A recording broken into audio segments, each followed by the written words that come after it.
Good evening dear students, मोहरा steno class. चलो शुरू करें।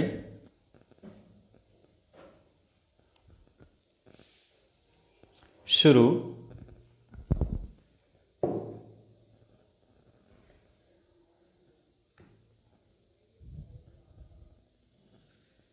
शुरू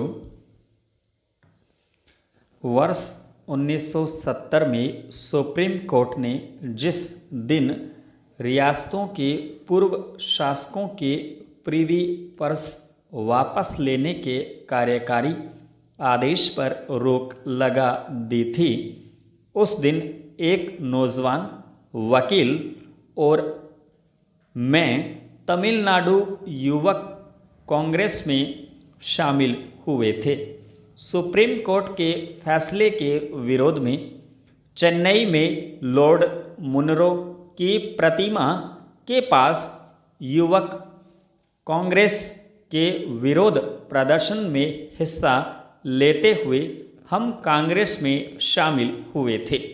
हमें गिरफ्तार कर लिया गया और उसके बाद जल्द ही छोड़ दिया गया।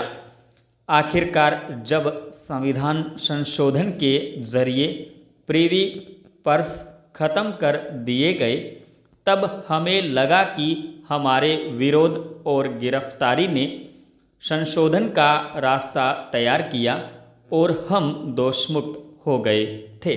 पैरा, हमारा विरोध सुप्रीम कोर्ट के फैसले से असहमति को लेकर था। देश में कई जगहों पर इसी तरह के विरोध प्रदर्शन हो रहे थे।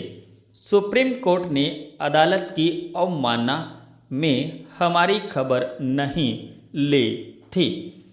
हम पर किसी ने राष्ट्र विरोधी होने का ठप्पा नहीं लगाया था और किसी भी पुलिस एजेंसी ने देशद्रोह का मुकदमा दर्ज नहीं किया था।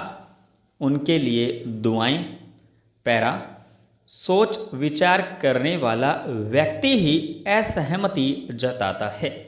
महान जज भी बड़े भिन्न मत रखने वाले हुए हैं।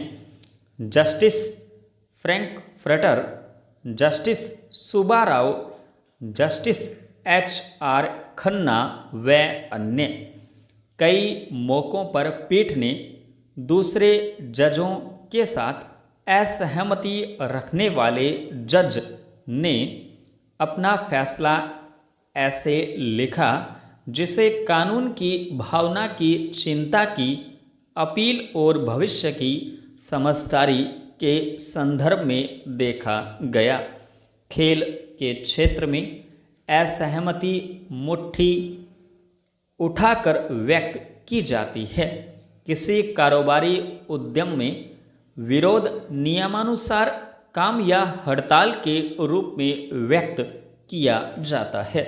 पैरा, राजनीति और सार्वजनिक जीवन में असहमति विरोध के रूप में व्यक्त की जाती है।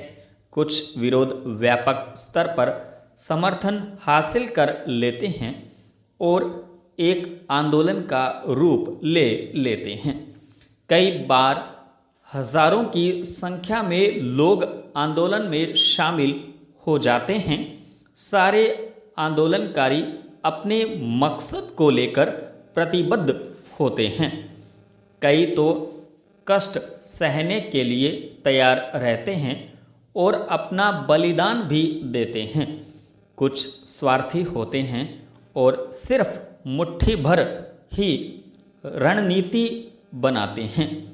ये अंतिम वाले ही आंदोलनजीवी हैं जिन्हें पहली बार 8 फरवरी को राज्यसभा में अपने भाषण के दौरान प्रधानमंत्री ने यह नाम दिया और दोषी ठहराया।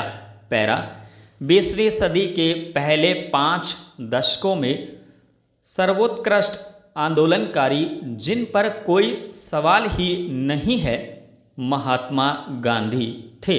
उन्होंने सहज रूप से सही लक्ष्यों को चुना। नील की खेती और नमक पर कर।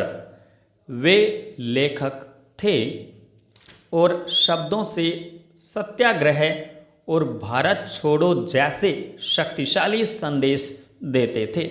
वे संकेतों की शक्ति में विश्वास रखते थे। मुट्ठी भर नमक और खादी, हाथ से कती और बुनी हुई के कपड़े, आज़ादी के लिए उन्होंने नए हथियार दिए। बेमियादी अनशन और दांडी यात्रा, भजन और प्रार्थना सभाओं को उन्होंने नरम हथियार के रूप में प्रयोग किया। आज़ादी के लिए संघर्ष का नेतृत्व करने और रणनीति बनाने में ढेरों विचार आते रहे होंगे। वे सही मायने में आंदोलनजीवी थे। उन्हें राष्ट्रपिता कहने में हमें गर्व महसूस होता है। पैरा, असहमति ने राष्ट्रों के इतिहास को आकार दिया है। असहमति ने नए धर्मों को जन्म दिया है। असहमति ने लाखों लोगों को आज़ाद कराया है। जार निकोलस द्वितीय के गद्दी छोड़ने के बाद कामचलाऊ सरकार के खिलाफ क्रांति कर लेनिन ने पहले कम्युनिस्ट देश को जन्म दिया था।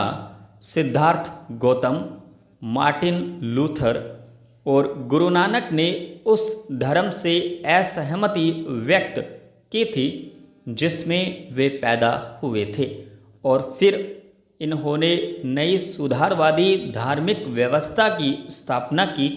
इसी ने बौद्धवाद, प्रोटेस्टेंटवाद और सिखवाद को जन्म दिया। मौजूदा सामाजिक व्यवस्था के खिलाफ मार्टिन लूथर किंग जूनियर के विरोध के बाद ही लाखों अश्वेत अमेरिकियों को मुक्ति मिली थी, जो कि गृह युद्ध से नहीं हो सकता था। उनकी भावुकता भरी आवाज़ थी, मेरा एक सपना है, जिसने अमेरिकियों की चेतना को झकझोर दिया है। संपूर्ण विराम। डियर स्टूडेंट्स, डिक्टेशन अच्छी लगी हो तो वीडियो को लाइक करें, शेयर करें तथा चैनल सब्सक्राइब करें।